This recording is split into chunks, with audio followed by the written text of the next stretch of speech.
అందరూ అందరూ అందరూ అందరూ డాక్టర్ గారు డాక్టర్ గారు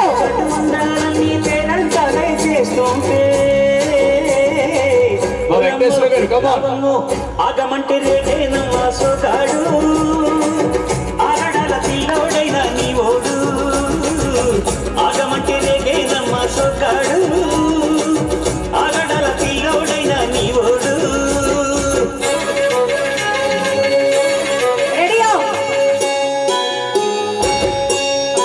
ఇంకొకసారి చూడండి ఈ కళ్ళకున్న ఆ కళ్ళలోన అందాల విందమ్మను వాటేసుకుంటే వందేళ్ల పంట పద్దంటే విందమ్మ నవ్వు చెయ్యేస్తే చేమంతి బుగ్గ చెంగావి గన్నేరు ముగ్గ మీరు చేయగలిగిన చేమంతి బుగ్గ చెంగావి గన్నేరు ముగ్గ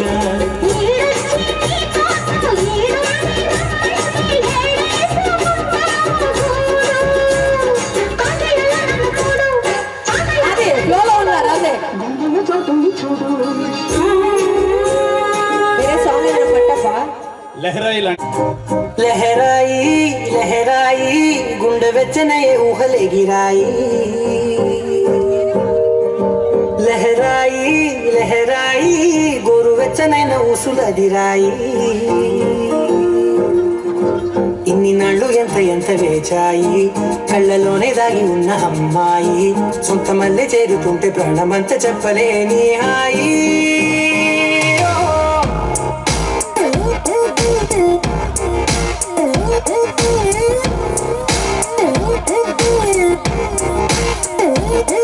లహరాయి లహరాయి గుండె వెచ్చనయే ఊహలెగిరాయి లహరాయి లహరాయి గోరు వెచ్చనైన ఊసులదిరాయి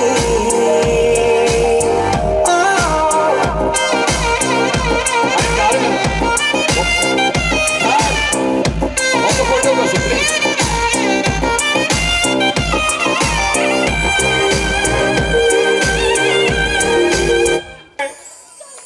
జననం ఒకటే మరణం ఒకటే గమనం ఒకటే గమ్యం గెలుపు పొందే వరకు అలుపు లేదు మనకు బ్రతుకు అంటే గెలుపు గెలుపు కొరకే బ్రతుకు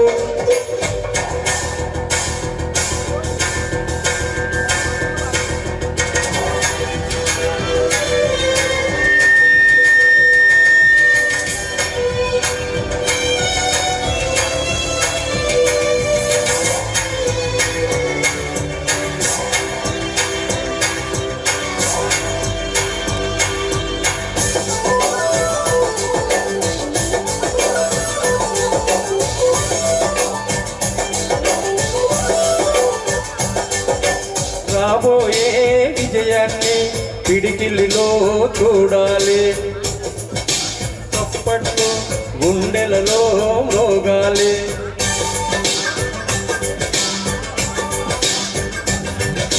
నేను రేఖలపై సంతకమే చేస్తున్నా ఎద నిండా చిరునవ్వే చిరునామై ఉంటున్నా నిన్నే నీడని నీడవలే నీతో ఉంటావో నేస్తాం నమ్మకమే మనకున్న బలం నీలి కళ్ళల్లో మెరుపు మెరవాల కారు చీకట్లో దారి వెతకాల గాలి వనల్లో ఉరుమై సాగాల తగిలే గాయంలో గేయం చూడాల ఒకటే జననం ఒకటే మరణం ఒకటే గమనం ఒకటే గమ్యం గెలుపు పొందే వరకు అలుపు లేదు మనకు బ్రతుకు అంటే గెలుపు గెలుపు కొరకే బ్రతుకు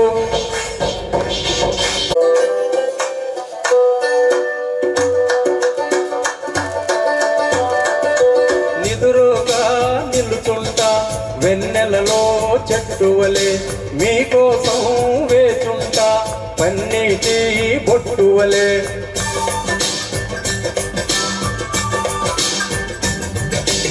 అడుగడుగు మీ గుండె గడియారం నేనవుతా మీరు నడిచే దారులలో ఎదురొచ్చి శుభమవుతా రాసిగా పోసిన కలలన్నీ దోసిలి నిండా నింపిస్తా చేతులు చాసిన స్నేహంలా ముట్టుకున్నావా మువ్వ అవుతుంది, పట్టుకున్నావా పాటే అవుతుంది, ఎత్తుకున్నావా వెల్లే అవుతుంది, హత్తుకున్నావా వెళ్ళు అవుతుంది. ఒకటే జననం, ఒకటే మరణం, ఒకటే గమనం, ఒకటే గమ్యం. గెలుపు పొందే వరకు అలుపు లేదు మనకు. బ్రతుకు అంటే గెలుపు, గెలుపు కొరకే బ్రతుకు. ఈయన ఎన్ని సార్ ఎన్ని 3 మూడోదా సార్? ఓకే 5 మనకు ఆల్రెడీ గిఫ్ట్ వచ్చింది, వేరే వాళ్ళకి ఇద్దాం. 3 ఓకే 3 5 ఇంకా 4 రెండు 4s ఉన్నాయి. ఇంకా వాళ్ళు ఆడవాళ్ళు అలంకార ప్రియులు, బంగారం చీరలు చాలా చాలా ఇష్టపడుతూ ఉంటారు. అమ్మ సూపర్, మా మేడం గారు ఆవిడైతే నడిచొచ్చే ఖజానా జ్యువెలర్స్ గా ఉన్నారు, చక్కగా నిండుగా. ఇదిగోండి, థ్యాంక్ యూ, సూపర్, లవ్లీ.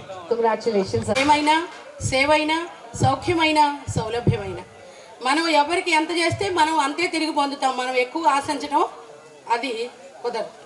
తెలివైన వాడు ఎప్పుడూ ఖాళీగా ఉండకుండా చూసుకుంటాడు. ఖాళీ మనసు దెయ్యాల వంపని ఊరికే అన్నారా? అనవసరపు ఆర్భాటాలు అప్పుల్ని మిగుస్తాయి. నీ ఇంట్లో కడిగిన చేతులు నీకు అక్కడికి వస్తాయనుకోవడం నీ భ్రమ. తినిపోయిన వారు వంకలు పెడతారు లేదా మెచ్చుకుంటారు. నువ్వు మాత్రం అప్పులు తీర్చలేక ఆస్తులు అమ్ముకోవాలి లేదా జీవితకాలం ఖర్చులు తగ్గించుకోవాలి. ఆర్భాటాల కోసం 10 సంవత్సరాలు కష్టపడి కూడబెట్టింది 10 రోజుల్లో ఖర్చు పెట్టడం మూర్ఖత్వం అవుతుంది. తెలివైన వాడు ఎప్పుడు బ్రతుకును భారం చేసుకోడు. బడాయిల కోసం అప్పుల బరువుల్ని ఎత్తుకోడు. క్షణికానందం కోసం జీవితాన్ని గొడవ పెట్టుకోడు. ఇది ఖచ్చితంగా నిజం. ఏదైనా నువ్వు కోరుకున్నదే పొందుతావు. నువ్వు కోరుకోకుండా అనుకోకుండా ఏది సాధించలేవు. నువ్వు ఐఏఎస్ అవ్వాలంటే ఐఏఎస్ అవుతావు, ఐపీఎస్ అవ్వాలంటే ఐపీఎస్ అవుతావు, doctor, what you want to become you can. But without wish, without will you cannot do anything. So that's why నువ్వు కోరుకున్నదే పొందుతావు. కోరుకోకుండా అనుకోకుండా ఏది సాధించలేవు. నువ్వు కోరుకోకుండా కష్టపడకుండా నీకు వనగూరితే దాన్నే అదృష్టం అంటారు. ఈ అదృష్టం అందరినీ వరించదు. ఎప్పుడో ఎక్కడో కొందరి జీవితాల్లోనే అది కనపడుతుంది.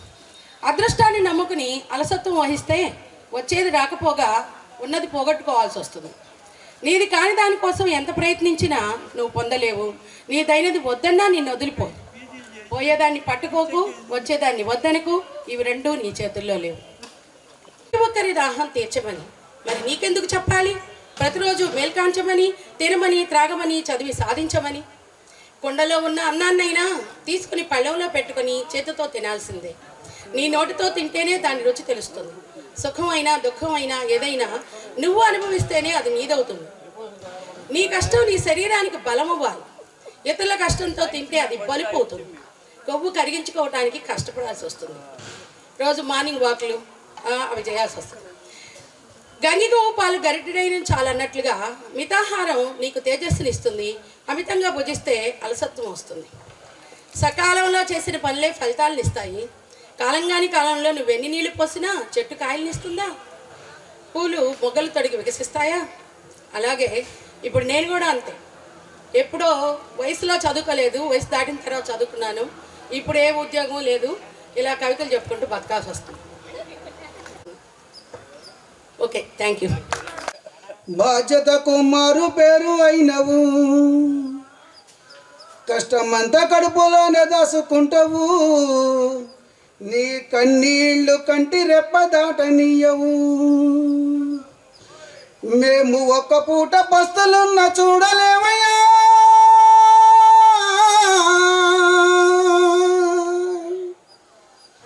మేము ఒక్క పూట పస్తులున్న చూడలేవయ్యా. నీవు ఎన్ని పస్తులున్నావో చెప్పలేవయ్యా. నాన్న నాన్న నాన్న నీ మనసు ఎంత మంచిదో నాన్న. నాన్న నాన్న నాన్న నీ ప్రేమ ఎంత గొప్పదో నాన్న. నాన్న నాన్న నాన్న నీ మనసు ఎంత మంచిదో నాన్న. నాన్న నాన్న నాన్న నీ ప్రేమ ఎంత గొప్పదో నాన్న. పట్టుకొని నడక నేర్పుతావు, ఎదల మీద ఎత్తుకొని పొంగిపోయినావు. మా మంచి చెడ్డలన్నీ మాకు చెప్పినావు. మేము ఎదుగుతుంటే నువ్వు పొంగిపోయినావు. బుద్ధులెన్న చెప్పుతావు, బుజ్జగించుతావు.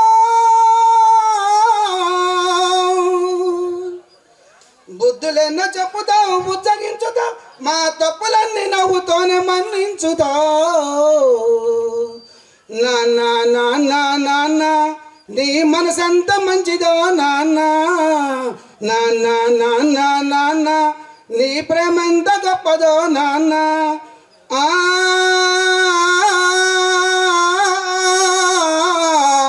ఓ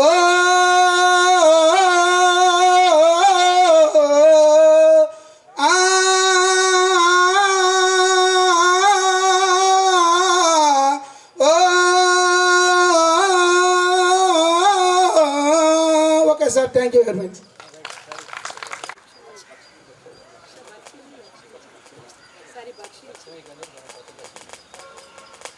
లక్ష భక్ష్యములు భక్షించిన లక్ష్మయ్యకు ఒక భక్ష్యము భక్షించుట లక్ష్యమా? భక్షించుట లక్ష్యంగా పెట్టుకున్న లక్ష్మయ్యకు ఒక్క భక్ష్యం భక్షించుట లక్ష్యమా? సారీ లక్ష భక్ష్యములు భక్షించిన లక్ష్మయ్య కాదు, లక్ష భక్ష్యములు భక్షించుట లక్ష్యముగా పెట్టుకున్న లక్ష్మయ్యకు ఒక్క భక్ష్యము భక్షించుట లక్ష్యమా? భక్షించుట లక్ష్యముగా పెట్టుకున్న లక్ష్మయ్యకు ఒక భక్ష్యము భక్షించుట లక్ష్యమా? That's okay, no problem. Sir మీరు వెనక్కి మీరు నుంచోని చెప్తా ఒకసారి. అంటే కాంపిటీషన్ అంటే ఇవి రన్ చేయాలి. సౌజన్య టేక్ కేర్. నుంచోండి ఒకసారి. This lovely gift. And one last gift లో ఒక మంచి పాట ఎవరైతే పాడతారో ఒక లైన్ పాడినా చాలా. మీ జనరేషన్ అంటే అప్పటి ఏర్నార్ గారు, అప్పటి నాగేశ్వరరావు గారితో ఆనందమే ఆనందం ఆనందమే జీవితమకరందం అందమే ఆనందం పడమట సంచారాగం కుడి ఎడమల కుసుమ పరాగం కుడిలో చెలి మోహన రాగం. గట్టిగా క్లాప్స్ కొట్టరు. ఎంత మధురమైన అయిపోతున్నానమ్మా ప్లీజ్. లవ్లీ లవ్లీ సాంగ్, అసలు చాలా బాగా పాడారు. And We miss all the fun, we miss all the joy, we miss you. We miss all the fun, we miss all the joy, we miss you.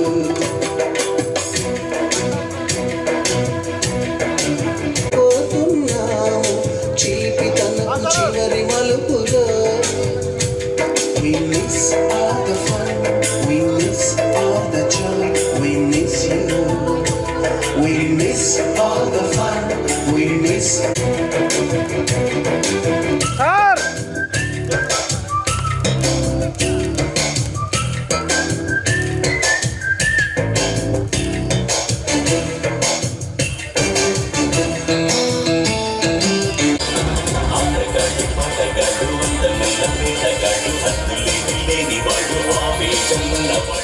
తర్వాత composite general maths వాళ్ళు వేరు వేరు గ్రూపుగా ఒప్పుకుంటాం.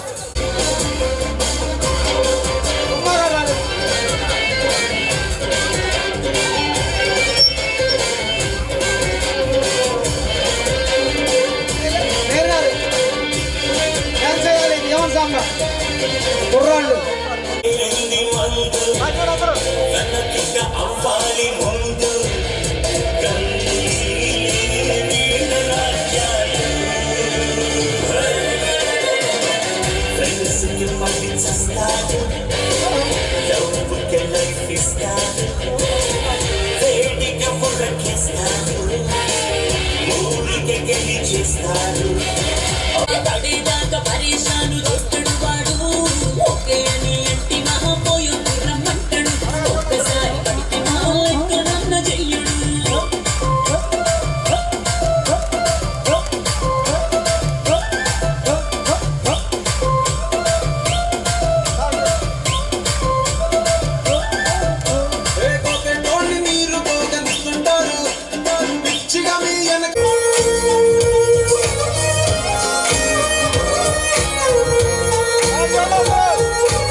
किसका भाई है? छोटा बच्चा?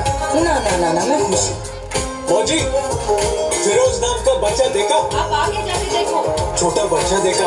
करटंలో ఓ మౌన రాగం నువ్వేలే నీ అమృతపు జడిలో ఓ ఘర్షణే మొదలైందే ఆసక్తివి నువ్వేలే నీ సడిలయలో ఏ మారనా నీ ప్రతి ధ్వనిలా నీ కళ్ళ కలయికలో కన్నాను ఎన్నో కలెన్నో నీ అడుగులకు అడుగై ఉంటాను నీ నీడై నువ్వు అంటే నేనుంటా కడదాకా తోడుంటా ఓకే నావే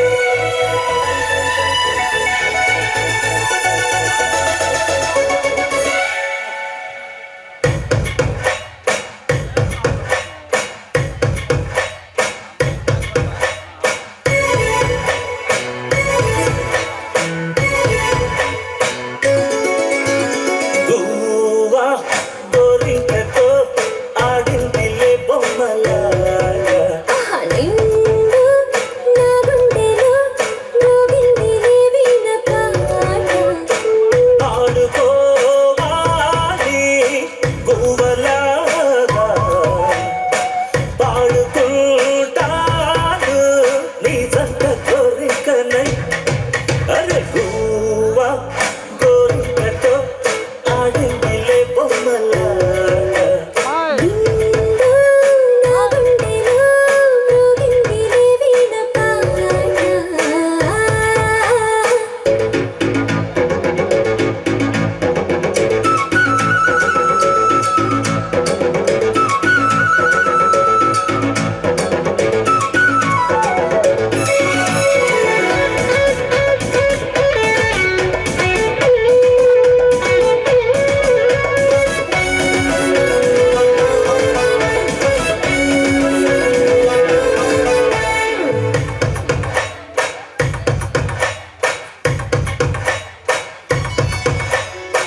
జోడు కోసం గోడ దూకే వయసిది తెలుసుకో అమ్మాయి గారు అయ్య పాపం అంత తాపం తగదులే తమరికి అబ్బాయి గారు ఆత్రము ఆరాటము చిందే వ్యామోహం తూర్పులో నిట్టూర్పులో అంతా నీ ధ్యానం కోరుకున్నానని ఆట పట్టించకు చేరుకున్నానని నన్ను దోచేయకు చుట్టుకుంటాను సుడిగాలిలా గువ్వా గోరింకతో ఆడిందిలే బొమ్మలాగా హే నిండు నా గుండెలో మోగిందిలే వీణ పాట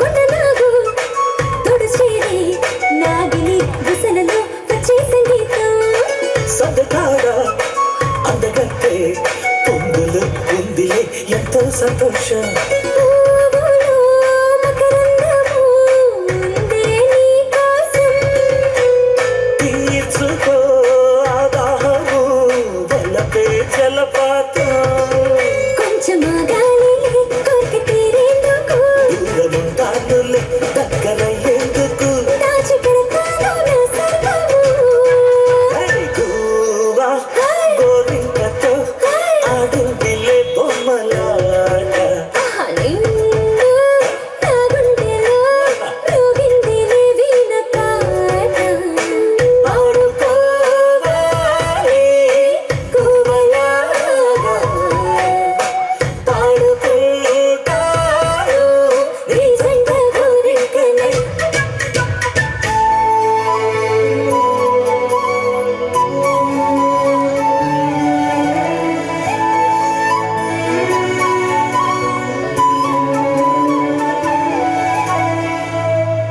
అమ్మా మా ప్రోగ్రాంకి వచ్చి ఆకట్టుకున్నందుకు ధన్యవాదాలు. మరి పొట్టిగా ఉన్న వాళ్ళ ముందు కూర్చోమనేవాడు, పొడుగ్గా ఉన్న వాళ్ళు వెనకాల కూర్చున్నామనేవాడు. మాకేంటంటే పొట్టోడు కాబట్టి ముందు బెంచ్లో ఉండేవాడు. అప్పుడు 2 సెక్షన్లు కంబైన్ చేసేవాడు. ఆయన ఏం చేసేవాళ్ళు అంటే వినపడుతుంది, ఆయన ఏం చేసేవాళ్ళు అంటే ఒక్కొక్క ప్రాబ్లం సాల్వ్ చేస్తూ గోడ మీద రాసేవాడు. రాసేసిన తర్వాత ఏం చేసేవాళ్ళు ఎక్స్ప్లెయిన్ చేసేవాళ్ళు. ఎక్స్ప్లెయిన్ చేసిన తర్వాత ఒక చాపీస్ ఇచ్చేవారు, నువ్వు రాయిరా అనేవాడు. నువ్వు రాయిరా అంటే నాకు ప్లస్ దగ్గర మైనస్ వచ్చేది, మైనస్ దగ్గర ప్లస్ వచ్చేది. నేను దాదాపు ఆల్మోస్ట్ ఒక 1 year ఫేస్ చేశాను. ఆయనకి ఏంటంటే రాస్తున్నప్పుడు చేతికి అందుబాటులో ఉండాలి ఈ స్టూడెంట్ అనేవాడు గోడ మీద ఎలా రాస్తున్నాడో. ఎందుకంటే తప్పు అయితే కొట్టేవాడు. రాస్తున్నప్పుడు ఏంటంటే తప్పు అయిందనుకోండి, రాస్తూ చదువుతూ చెయ్యాలి ప్రాబ్లం. ఈ గోడ మీద రాసేటప్పుడు నాకు ఎప్పుడు కూడా ప్లస్ దగ్గర మైనస్ వచ్చేది, మైనస్ దగ్గర ప్లస్ వచ్చేది. దాదాపు 1 year కొట్టేది. హోంవర్క్ ఎలా ఉండేదంటే సార్, ఆ రోజుల్లో ఒక పేజీ తీసుకునేవాళ్ళు, 21 హోంవర్క్, 23 హోంవర్క్, 25 హోంవర్క్ అని చెప్పేవాళ్ళు. ఈ హోంవర్క్ చేయడానికి నాకు అసలు మ్యాథ్స్ వచ్చేదే కాదు. నేనేం చేశానంటే 8th క్లాస్లో ఎవరితో టైఅప్ పెట్టుకున్నాను. అంటే ఏంటంటే కాపీయింగ్ అనమాట. కొన్నాళ్ళు కాపీ చేశాను 8th క్లాస్. ఇక లాభం లేదండి. ఏంటి మన స్కూల్కి రావడం ఏంటి, ఇది కొట్టడం ఏంటి, ఈ హోంవర్క్ ఏంటి, ఇది నాకు పెద్ద హెడేక్గా తయారైంది. ఇక లాభం లేదని చెప్పి ఏం చేశానంటే నాలాంటి వాళ్ళు ఎంతమంది ఉన్నారో నేను ఎత్తుక్కున్నాను. వాళ్ళలో 5-6 దొరికే నాలాంటి 5-6 వరే రోజు కొడుతున్నారా, ఇదేంటి స్కూల్ రావడం ఏంటి, కొట్టడం ఏంటి అని నేనేం చేశానంటే సారీ వీళ్ళందరినీ జంప్ చేయించేశాను. 8th క్లాస్లో కాంపోజిట్ మ్యాథమెటిక్స్ నుంచి జనరల్ మ్యాథ్స్లోకి ఒక 5 నుంచి 6 నుంచి మేము జంప్ అయిపోయాం. అప్పుడు మాకు గురుగారు కృష్ణారావు గారు వచ్చేవాడు. కృష్ణారావు గారు ఎక్కువగా క్లాసులు తీసుకునేవాళ్ళు కాదు. నాకు చాలా కంఫర్ట్గా ఉంది. మరి ఈ మ్యాథ్స్ సార్ కూడా రావట్లేదు, హ్యాపీగా ఉంది. అలా నేను 10th క్లాస్ పూర్తి చేసేసాను. తర్వాత నేను కాంపోజిట్ మ్యాథమెటిక్స్ నేర్చుకోకుండా జనరల్లో ఉండటం వలన లైఫ్లో నేనేం కోల్పోయాను అనేది నాకు చాలా లేట్గా తెలిసింది. నా నంబర్ పక్కన అంటే నా తర్వాత నంబర్ శ్రీలక్ష్మిది. అయినా నా నంబర్ కంటే ముందు సార్ బెంచ్ దగ్గరికి వెళ్ళిపోయి ఇంకా ఎంత క్రేవింగ్ నా నంబరు, నాకు మార్క్స్ ఎన్ని వచ్చేసినాయి, ఎన్ని ఎక్కువ తెచ్చుకుంది. నా పేపర్ నన్ను చూసుకొని ఇచ్చేది కాదు, సార్ దగ్గరికి వెళ్ళిపోయి ఇలా ఇలా ఇలా క్యూరియాసిటీ, మామూలు క్యూరియాసిటీ కాదు, మొత్తం మీద చూసినా సరే నాకే మార్క్స్ ఎక్కువ వచ్చాయి. నేను చాలా కూల్గా ఉండేదాన్ని, నాకు మ్యాథమెటిక్స్లో అస్సలు వచ్చేవి కావు, దానికే వచ్చాయి. సో ఓకే, నాకు ఎటు మ్యాథమెటిక్స్లో నాకు తక్కువ వస్తే తనకి ఎక్కువ వస్తుంది ఒకటి తెలుసు. అయినా తనకి ప్రతి ఎగ్జామ్లోనూ ఇదే డౌట్, ఎన్ని వచ్చాయి. ఇది నేను ఈరోజు చెప్తానన్నాను తనతోటి. అది నా ఎక్స్పీరియన్స్. అది చూస్తూ ఉండేవాడు. వరదరాజుల మాస్టర్ రాగానే ఏ రూమ్కి తిరిగితే ఆ రూమ్ ఎగిరికి అంతేసేవాళ్ళు. ఎందుకు ఆయన ధ్యానం పెట్టి మార్కులు వేసేవాడు. ఆయన ఎవరు ఎక్కువ రాశాడు సబ్జెక్ట్ అక్కర్లా, మనమే ఇచ్చుకుంటాం. సార్ నిద్రపోతాడు, మనం చూసి రాస్తాం. గుర్తొచ్చిందా? అందరిలోకి క్రేజ్ ఉన్నటువంటి మాస్టర్ వరదరాజుల మాస్టర్. రెండోది సూపర్ తెలుగు టీచర్ ఆచార్య గారు. ఆయన పెట్టినట్టు తడపాల్సి దగ్గర రండి అనేవాడు. నెక్స్ట్ తెలుగు టీచర్ ఉంటుంది, ఆమె జీవించే ఉన్నట్టున్నారు మేడం గారు. ఏనాయనా ఏ అనేది ఏ అంటది. మగపిల్లలు మాత్రం కొట్టేది కాదు, ఆడపిల్లలు కొద్దిగా కొట్టేది. రామారావు గారు మేము ముగ్గురు ఒకటే బెంచ్. కాపీ బుక్ ఒకటి, మేము బుక్ నాది. వీళ్ళిద్దరూ కూడా పంచుకొని మధ్యలోను వెనక నుండి అదే బుక్ మార్చి తెలివిగా మేడం గారిని మోసం చేసి రాస్తా ఉండేవాళ్ళు. ఓ రోజు సాంసారావికి వెళ్ళంగానే పట్టుకుంది. అంతకుముందు నేను చూపించా. తర్వాత పట్టుకునేప్పటికీ ఇన్ని 3 చోట్ల రాస్తున్నారని చెప్పి అడిగి ముగ్గురిని పిలిచింది. ఈ బుక్ ఎవరు రా అంది. నాది మేడం అన్న. మరి వీడెందుకు ఎత్తుకొచ్చాడని, వీడే ఈ సలహా ఇచ్చింది, ఏమని సాంబశివరావు సలహా ఇచ్చింది అని చెప్పాం. శవనం సీన్ని నన్ను ఇద్దరిని మీరు కొండిరా అని ఈ వంగ తీసి ఉతికింది. ఎప్పుడు కొట్టనామా సాంబశివరావుని ఆ రోజు బాగా కొట్టింది. ఇట్లా చాలా ఇద్దరు, మా సిస్టర్ కాంగ్ కూడా ఇక్కడే చదివింది, వాళ్ళు రాలేదు. మరలా నేను 6th చదివేటప్పుడు మన హెడ్ మాస్టర్ ఉండేవాడు గోగినేని సాంబశివరావు గారు. చాలా సీరియస్ ఫేస్తో ఉండేవాళ్ళు. ఆ గంటా సాంబశివరావు గారు పంచికట్టి ఇంత బెత్తం పట్టుకుని అంతా తిరుగుతూ ఉండేవాడు. సార్ ఈ కళ్ళు కొద్దిగా పెద్దవి, చాలా సీరియస్గా ఉంటారు అనమాట. అయితే సారం చూస్తేనే మనం ఇంకా అయిపోతాం. అయితే మా అక్క కొడుకు 10వ తరగతిలో ఉంటాడు. నేను సార్ క్లాసులో ఉంటే చూడకుండా మధ్యాహ్నం వెళ్ళి ఆయనకి మా మేనల్లుడు మా పెద్దక్క కొడుకు ఆయన మిడతం బొట్లు అని చెప్పి పేరు పెట్టాడు. ఆయన ఇంత పెద్ద బొట్లు పెడతాడని చెప్పి ఆ పేరు పెట్టాడు. పిల్లలందరూ పిలవరు, అతను ఒక్కడే. మేము అనుకుంటా ఉండేవాళ్ళం, మాతో అనేవాడు, ఎవరు వచ్చి ఇప్పుడు మీ క్లాస్ ఎవరు, మిడతం బొట్లా అన్నా. నేను ఆయన వినేసాడు, నువ్వు ఇటురారా అన్నాడు. ఆయన ఇట్లా చెవు పట్టుకున్నాడు, కొట్టను కూడా కొట్టలా. వెంటనే పాసు పడిపోయేప్పటికి పోరా అని చెప్పేసి. ఇట్లాంటి అనుభవాలు చాలా మీతో కలిసి చదువుకొని మేము మరి ఈ స్థాయికి మేము ఆరేపల్లి నుంచి వాకావారిపాలెం రాజోలు మిత్రులు అంతా నడింపల్లి పొలాల్లోంచి నడుచుకుంటా వచ్చి నాట్లేసినటువంటి సందర్భంలో ఇటు రోడ్ని గుళ్ళపల్లి మిత్రులతో కలిసి ఈ పాఠశాలకు వచ్చాం. మీ పొద్దునే చెప్పా నేను మీకు, మీ అందరు 5 సంవత్సరాలు చదివే, ఇక్కడ నాది 6 సంవత్సరాలు చదివి. మీ అందరికంటే నాకు ఇంకెక్కువ అనుబంధం ఉంది ఈ పాఠశాలతో. ఏ కుటుంబాలైనా సరే ఎదగాలి అంటే అది విద్య ద్వారా మాత్రమే సాధ్యం. అయితే కొంతమంది మిత్రులు పుట్టుకతోనే ధనవంతులు కూడా ఉన్నారు. మాకులాగా పేద కుటుంబాల్లో పుట్టి మరి ఎన్నో కష్టాలు పడి ఈ పాఠశాలకు వచ్చాం. ఈ పాఠశాలలో చదువుకొని ఒక స్థాయికి వచ్చాం. మా మిత్రుడు కూడా అలాంటి కుటుంబానికి చెందినటువంటి వాడే. అడగాని వర్గాల కుటుంబాల్లో పుట్టి ఈ చదువు ద్వారానే మేము ఈరోజు ఇలా బతకగలుగుతున్నామంటే ఈ పాఠశాల పెట్టినటువంటి పెద్దలు మరి మునిస్వామి నాయుడు గారు, ఇంకెవరెవరు ఆ చరిత్ర నాకు తెలియదు. మన ప్రాంతంలో మరి ఈ పాఠశాలలో చదువుకొని మా ముందు తరాలు కూడా మా గ్రామాల నుంచి వచ్చి మరి ఉద్యోగాల్లో స్థిరపడ్డారు. మరి ఇదే కాదు, ఇక్కడి నుంచి చదువుగానే నగరం కాలేజీలో కూడా 5 సంవత్సరాలు చదివా నేను. అది పెట్టినటువంటి వెలవపూడి రామకృష్ణ గారు మన ప్రాంతంలో బెల్లవారిపాలెంలో పుట్టి మరి ఆయన ఆ రోజునే ఫారిన్ వెళ్ళి చదివి వచ్చి మరి ఎన్ని ఫ్యాక్టరీలు పెట్టారో, ఎంతమందికి విద్యా ఉపాధి కల్పించారో.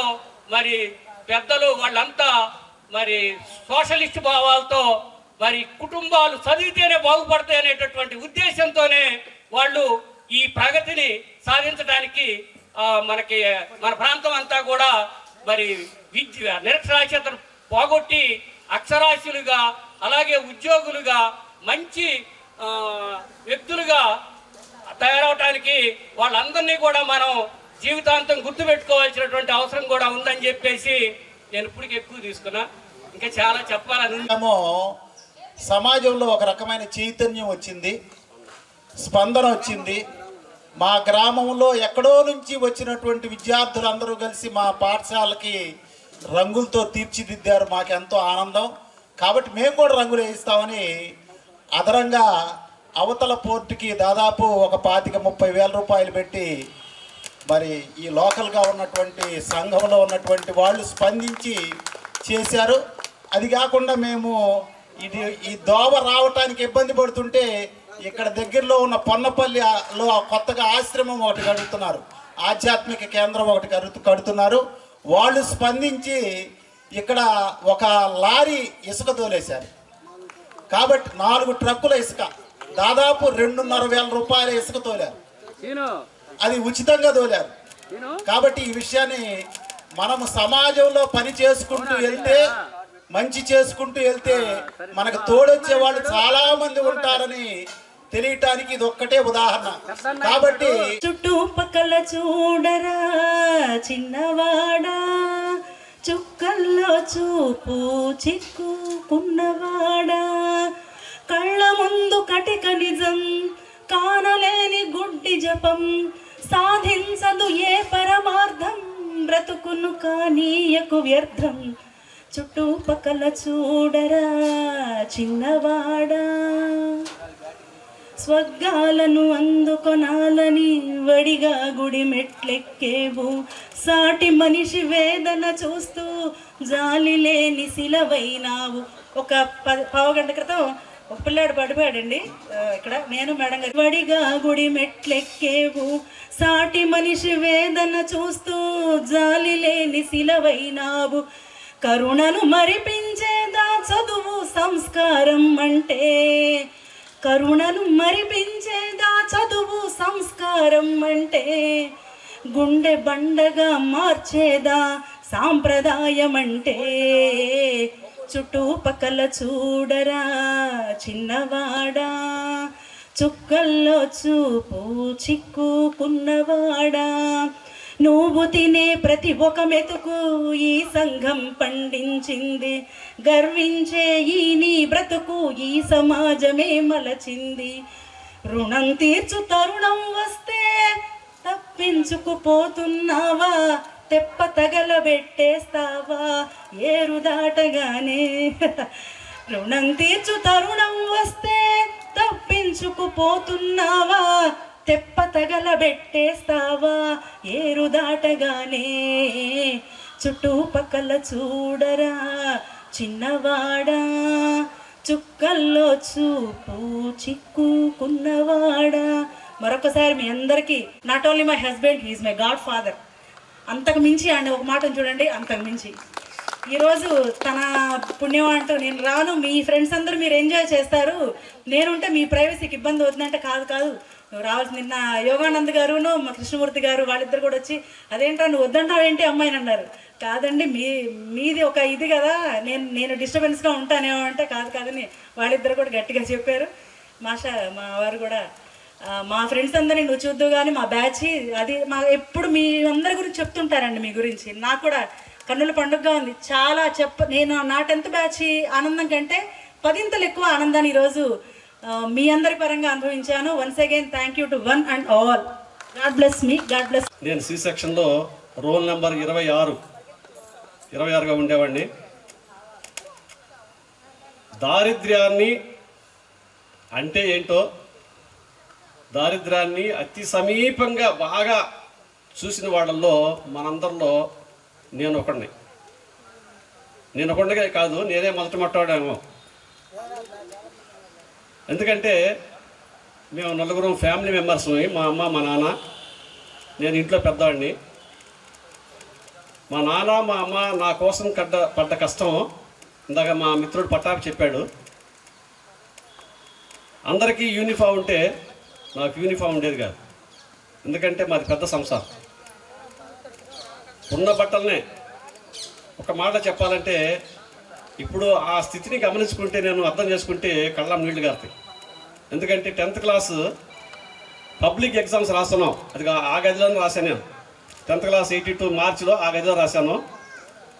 నా ముందు ఒక అమ్మాయి, సి సెక్షన్ అమ్మాయి, తర్వాత నేను. ఎంత దయనీయ పరిస్థితి అంటే, ఎగ్జామ్కి వచ్చేటప్పటికి నాకు ఈ సొక్క వెనక బద్దరగా చినిగిపోయింది, కుట్టుకోవడం కూడా టైం లేదు. అదే చొక్కా వేసుకుని ఎగ్జామ్ రాశాను. అప్పుడు నేను నా ముందు అన్న అమ్మాయితో అన్నా, నేను అమ్మా నాకు ఇంగ్లీష్ గ్రామర్ అవి బాగా వచ్చు, ఇంగ్లీష్ గ్రామర్ నేను చెప్తా, నీకు రాదని కాదు నీకు చెప్తా, నాకు లెక్కలు రావు, నీ దయతో నాకు లెక్కలు చూపిస్తే నేను 10th క్లాస్ పాస్ అయ్యి ఇక్కడ నుంచి వెళ్ళిపోతాను చెప్పాను. అప్పుడు ఆడపిల్లలు పలకరించాలంటేనే భయం, మా ఆడపిల్లలకు చూడాలంటే భయం. వాళ్ళు క్లాసులకు ఎంటర్ అవుతుంటే మేమే పక్క వెళ్ళిపోయేవాడు. అట్లాంటి సందర్భంలో అమ్మాయి పాపం మహాతల్లి ఎక్కడుందో కానీ నా పాలటి దేవతే. ఆ అమ్మాయి నాకు, నేను ఇంగ్లీష్ గ్రామర్ చూపించకపోయినా మ్యాథ్స్ మాత్రం నాకు 2-3 పేజీలు ఇచ్చేసింది రాసుకోమని. ఆ దెబ్బతో జనరల్ మ్యాథ్స్లో 42 మార్కులతో 303 మార్కులతో 2nd క్లాస్లో పాస్ అయ్యింది.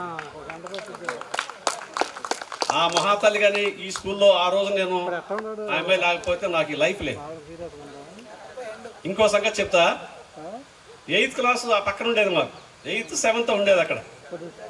యానాదమ్మ విజయలక్ష్మి మా ముందు పెంచి వాళ్ళది, వాళ్ళ వెనకాల మేము. యానాదమ్మది అప్పుడే జడ పొడవైన జడవ. లేడీస్ ఏంటంటే సహజంగా ఇట్లా మాట్లాడతా జడ ఇట్లా వెళ్తారు ఒకసారి. ఆ జడ వచ్చి మా ముఖాన్ని తగిలి చెల్లు మనం పోగేది మాకు. నేను చెప్పాను, అమ్మా నువ్వు కొంచెం ముందుకన్నా జరుగుతాయిలే, మా ముఖాలు పగిలిపోతుంది వెనకాలంటే సరదాగా తీసుకునేవాడు ఆ రోజుల్లో. ఇంకొక ఇన్సిడెంట్ ఏంటంటే, నాకు లెక్కలు రావు. నాతో పాటు ఇంకొక సన్నాసి బ్యాచ్ ఒకటి ఉంది, లెక్కలు రాని బ్యాచ్. అన్ని క్లాసుల్లో ఉండేవాళ్ళమి. లెక్కల క్లాసు రాగానే పుస్తకాల క్లాసులో ఉండే మనుషులు బయట ఉండేవాళ్ళం, గ్రౌండ్కి వెళ్ళిపోయేవాళ్ళం. అప్పుడు మాస్టర్ కూడా నారాయణరావు గారు అంటే దొంగ ఎప్పటికైనా దొరుకుతాడుగా. చూసి ఒకసారి చూస్తే మా నలుగురు ఈ పుస్తకాలు ఉండే కానీ మనుషులు లేవు, నలుగురం గ్రౌండ్లో ఉన్నాం. ఎవరో చెప్పారు, సార్ ఈ నలుగురు బ్యాచ్ పుస్తకాలు ఇక్కడే పెట్టి మీ క్లాస్ రాగానే వెళ్ళిపోతుందా సార్ అన్నాడు. ఆయనకి అర్థం కాల, నా మీద ఇష్టం లేక వెళ్ళిపోయారా, వాళ్ళకి లెక్కలు రాక వెళ్ళిపోయారా తెలియదు ఆయనకి. పట్టురంటరా అన్నారు. పట్టుకొచ్చారమ్మా, హెడ్ మాస్టర్ రూమ్లో పెట్టారు. అసలు ఫుట్బాల్ మ్యాచ్ ఎట్టుంటుందో, క్రికెట్ మ్యాచ్ ఎట్టుంటుందో, సిక్సర్లు స్కోర్లు అసలు ఎప్పుడూ కొట్టని డ్రాయింగ్ మాస్టర్ కూడా కొట్టాడు మమ్మల్ని. పిచ్చరే కొట్టాడు. ఏందిరా వీళ్ళు చేసిన జ్ఞానం అంటే క్లాసుల్లో ఉంటలా వెళ్ళిపోతున్నారు. ఆ రోజు ఆ మహానుభావులు కొట్టబట్టే ఈ రోజున మనం క్లాస్ ఎస్కేప్ అవడం కాదురా, నేర్చుకోవాలని చెప్పేసి నేర్చుకుని ఈ రోజున ఈ స్థాయిలో ఉన్నాం. అలాంటి గురుదేవులకి పాదాభివందనం తెలియజేసుకుంటున్నాం. అంటే నాకు ఒకటే తెలుసు, బట్టి పట్టడం. 5 మార్కులు లెక్క మాస్టర్ చెప్పారు, బోర్డు మీద చెప్పి ఇది 5 మార్కులకు వస్తుందా అన్నారు. ఇక నేను ఏం చేశానంటే, నాకు లెక్కలు అంత బాగా రాదు కాబట్టి, మాస్టర్ చేత దెబ్బలు తినకూడదు కాబట్టి ఏదో ప్రయత్నం చేయాలి.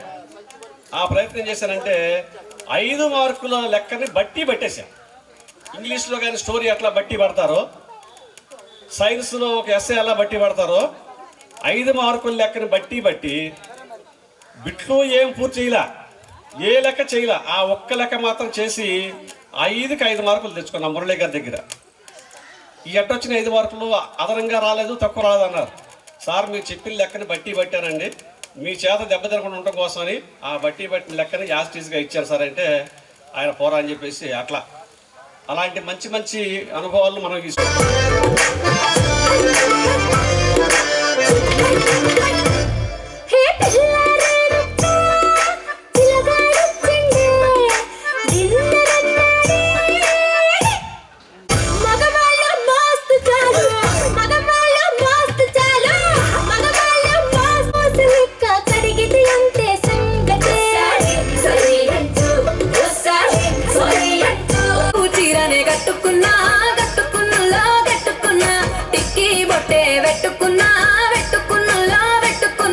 నడుముకు వడ్డాణం చుట్టుకున్నా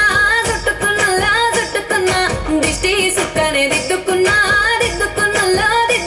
పెళ్లి కూతురు వస్తావురో, నువ్వు ఎడంగా వస్తావురో, చెయ్యి నీ చేతికిస్తాను రో, అడుగు నీ అడుగులేస్తాను రో, నేను మెచ్చి నన్నే మెచ్చేటోడా, ఇట్టే వస్తారా నీ వెంట. నీ బుల్లెట్ బండెక్కి వచ్చే తప్ప గుడుగుడుగుడుగుడుగని అందాల దునియానే చూపి తప్ప చిక్కు బుక్కని. బుల్లెట్ బండెక్కి వచ్చే తప్ప గుడుగుడుగుడుగుడుగని అందాల దునియానే చూపి తప్ప చిక్కు బుక్కని.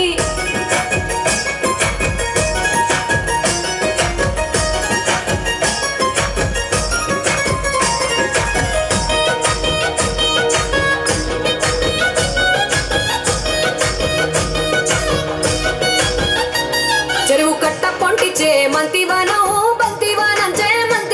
చే మంతులు దెంపి దండ అల్లుకున్నా మా ఊరు భాగం జూన మల్లెవనం మా మల్లెలు దెంపి బొల్లో నింపుకున్నా నన్నేలుకున్నావు రో, దండ మెల్లో నయ్యేస్తాను రో, నేను నీ ఏలు పట్టుకొని మల్లె చెల్లో నయ్యేదాను రో. మంచి మర్యాదలు తెలిసిన దాన్ని, మట్టి మనుషుల్లోన పెరిగిన దాన్ని. నీ బుల్లెట్ బండెక్కి వచ్చే తప్ప గుడుగుడుగుడుగుడుగని అందాల దునియానే చూపి తప్ప చిక్కు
వచ్చాడే వచ్చాడే కృష్ణుడు వచ్చాడే యమునా తీరాన ఉన్న రాధను చూశాడే చూశాడే రాధను చూశాడే సుట్టుల నిమ పాలుడే సుట్టు వేసిన పాలుడే సమక్షణ పాలుడే మాట వెంట పడిపోవుడే కటిక చీకటిలో కన్ను పడతడే వెన్న ముద్దలని పెట్టి పడతడే పూల చేతడే కాల వేస్తడే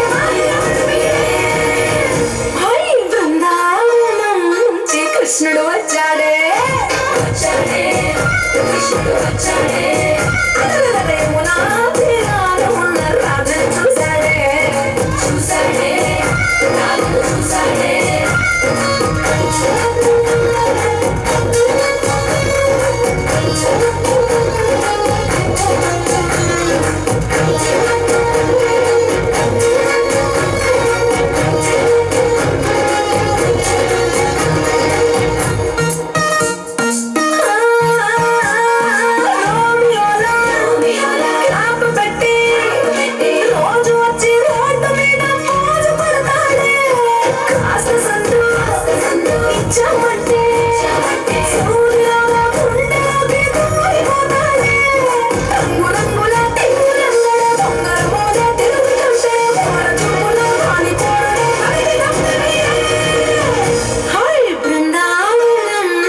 కృష్ణుడు వచ్చాడే వచ్చాడే కృష్ణుడు వచ్చాడే యమునా తీరాన ఉన్న రాధను చూశాడే చూశాడే రాధను చూశాడే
కృష్ణుడు వచ్చాడే వచ్చాడే కృష్ణుడు వచ్చాడే యమునా తీరాన ఉన్న రాధను చూసేశాడే చూశాడే రాధను చూశాడే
నా సామి రారా సామి బంగారు సామి మీసల సామి రోజుల సామి నా సామి రారా సామి బంగారు సామి మీసల సామి రోజుల సామి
నా సామి